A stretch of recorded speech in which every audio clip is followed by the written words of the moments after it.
my dear students, Assalamu alaikum wa rahmatullahi wa barakatuh.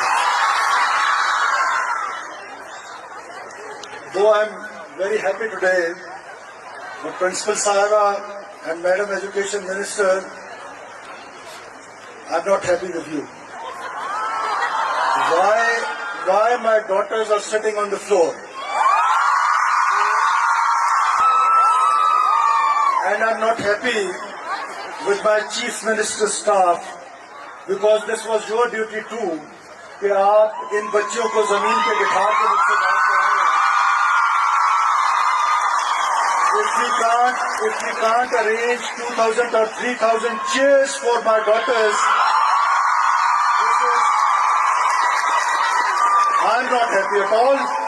I'm not happy और मैं दोबारा जब आऊँ तो प्लीज इस तरह की गलती ना कीजिएगा. And I'm really sorry, my daughters. This is my fault. I'm really sorry.